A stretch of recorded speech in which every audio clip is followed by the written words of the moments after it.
Hi, this is Scott Garibay, and today we're going to talk about tabletop role-playing games that have made it to the platform level. All right, so first of all, let's define platform success level for tabletop role-playing games. So basically, I'm talking about a tabletop role-playing game that started as a tabletop role-playing game, is a tabletop role-playing game, and that's its source that has made it to the highest levels of intellectual property success. Of course, the absolute gold standard template for this is Dungeons & Dragons. So let's talk about the word platform. What is platform success?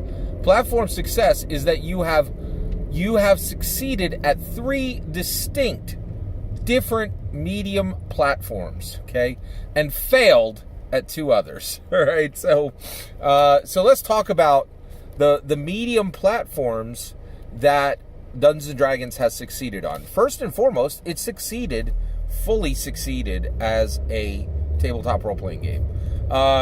It hasn't been outsold by anything ever, with the very, very, very brief exception of Pathfinder did outsell it for a brief 1 or 2 months max.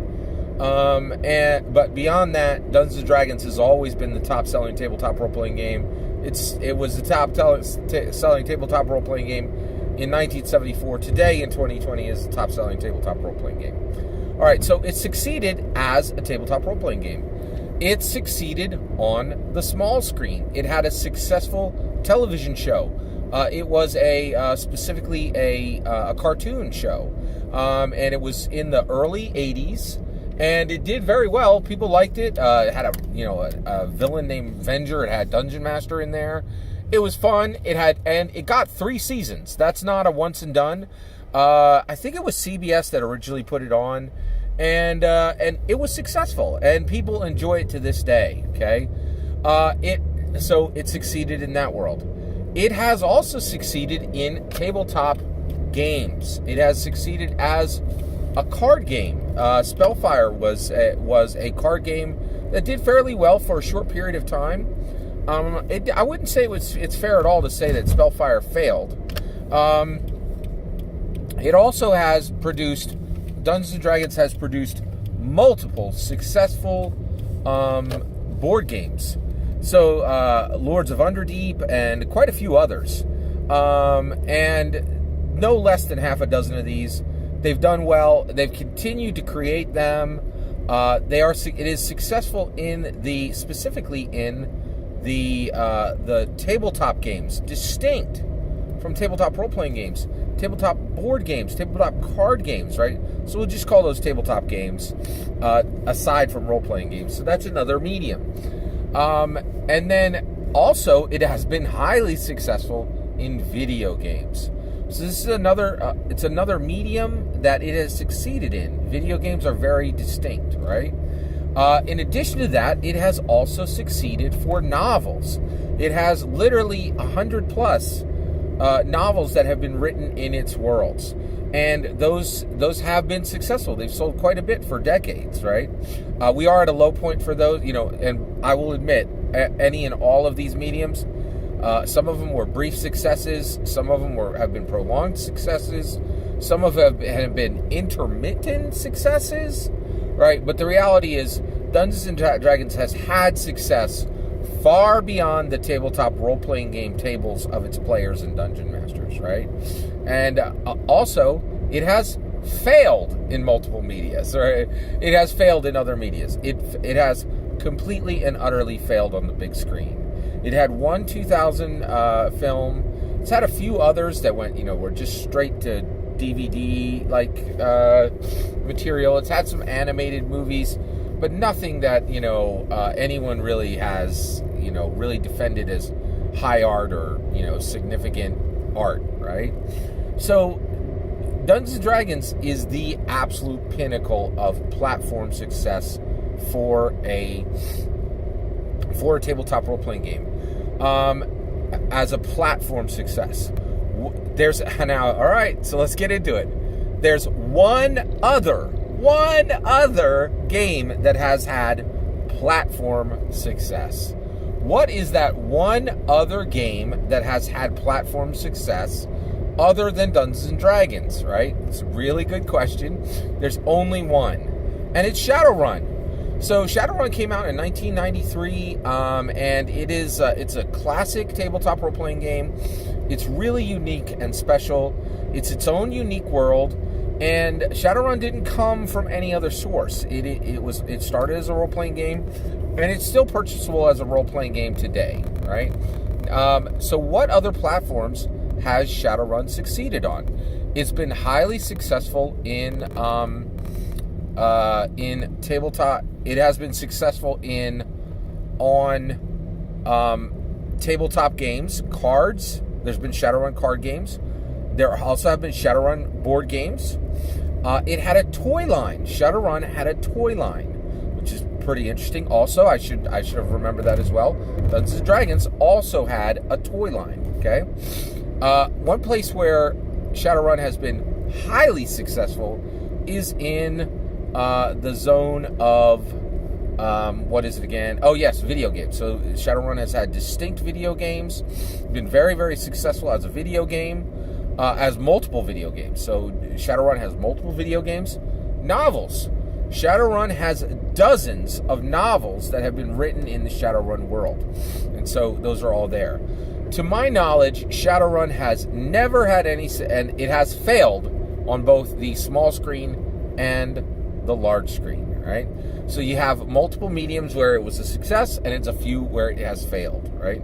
So it meets the criteria to be a platform success, okay?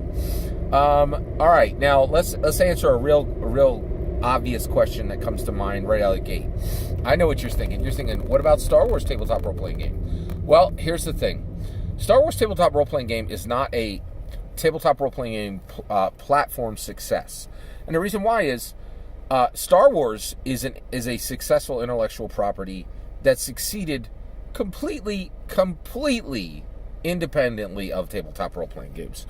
So really, what's happening there is that tabletop role-playing game has been added to the success channels of the existing IP, and that is very different, right? So basically, you know, there's a burgeoning industry of Star Wars towels, right? Like you could buy Star Wars towels. That is a success channel, right? It is a platform. Star Wars attire, you know, like just there's, and so really in that case, and that has happened many times, where successful intellectual properties have then come along and said, okay, hey, we can add tabletop role-playing games as a channel of our own success, right? But Shadowrun and Dungeons and Dragons, they became platform successes without the aid of an existing intellectual property before it, right? So now the intellectual property, the IP, the licensed games, right? They're distinct, right? But they're not really as special as a tabletop role-playing game that has created its own platform success independent, right? So we'll talk about some of the big ones, right? So Star Trek has a long line of successful tabletop role-playing games. Of successful tabletop role-playing games. Lord of the Rings is another one. Marvel, okay. Star Wars and Star Trek, Marvel and DC. And then there's just a host. Like Leverage was a television show that then got a tabletop role-playing game. There's just a very long list of intellectual properties that have attached themselves to tabletop role-playing games. Now, I will say, I do think the day of big budget tabletop role-playing game, licensed tabletop role-playing games is coming to an end.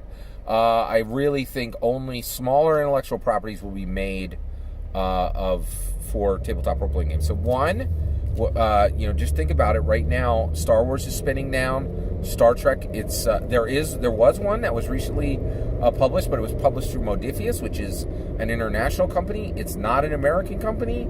It's not with one of the bigger. Actually, Modifius is rising as a tabletop role-playing game company.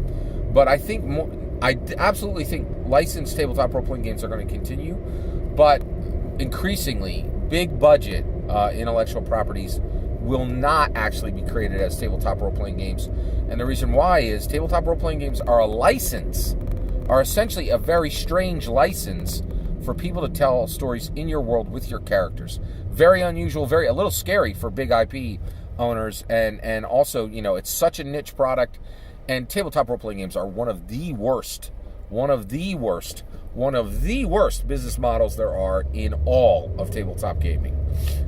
They don't make a fraction of what video games make. They don't make a fraction of what of even board games, right? It's just one of the worst business models, right? So I really don't think you're going to see. Now, there have been a few licensed properties lately that are interesting to talk about. Expanse tabletop role, the Expanse RPG recently came out. Green Ronin had that. Also, Tales from the Loop. That's a big one. Tales from the Loop. I think I know what you're saying. Hey, didn't that just get a show from Amazon? It absolutely did get a show, which appears to be a very big failure. It did not do well. So, Tales from the Loop won, all hail Modifius. Actually, no, it was not Modifius. It was Free Adventure League, I think? Free Adventure League. One of those, right? And by the way, another international publisher. By the way, American companies are really kind of starting to fall off, and there's less and less big-scale tabletop role-playing games that are coming out of America, and more of these big-scale tabletop role-playing games that are coming out of, specifically coming out of European companies generally. Okay, actually, it's all European. I've never seen a Russian tabletop role-playing game in my life. I don't think I've also ever seen one come out of India or China. If you have seen any of those three, please let me know. I would love to review, read, purchase any major tabletop role-playing games that have come out of Russia or China or India. And of course I speak English, so it would have to be either translated or so I don't really speak any of those languages, so it would need to be published in English. And by the way, there are a lot of German companies, and that's one of the things in European countries is no matter what language they speak in that country, they're publishing in English, right? There is an English version. Symbaroom was a big one that recently came out. So licenses are really distinct, right? Now let's talk. So you have all of that, right? Let's talk about a few games that came close. Games that were just tabletop role-playing games and came close to being platform successes. First on my list is clearly World of Darkness. So Vampire, Werewolf, Changeling, Hunter, Scion, all those World of Darkness titles, right? Mummy, Mage, all those kind of things. Those really came up. They did extremely well in the 90s and the 2000s. But there were major problems with the World of Darkness tabletop role-playing games. So one of the things is that community was split between the tabletop role-playing games. And so did you want to play the tabletop role-playing games or did you want to LARP? Right? So that really kind of split the community, and there really wasn't a lot of, there wasn't cohesiveness. So it's one of the things I think that kept Vampire, the World of Darkness games, from really becoming platform successes. And by the way, if you think that Vampire, that World of Darkness was successful in the video game industry, it's the exact opposite. Companies went out of business trying to bring that to fruition, right? They tried it a couple times, it never, and it was like an anchor. It sunk, that IP actually sunk, I think more than one video game property, at least one. So you have the Vampire tabletop role-playing game, and it really did. It gave a good try to become a platform success, right? Another one is Traveler. Traveler's been around for a long time. It really did reach the point of a little bit of success in some other areas, but not that many. Also, Traveler really kind of struggled with being with getting its lunch eaten by Star Trek and Star Wars, right? And so Traveler is a fantastic game, but whenever you started up with Star Trek, with Traveler, you are really stealing players from Star Wars games or Star Trek games, and you're saying, hey, do you want to play a super generic version of Star Trek or Star Wars?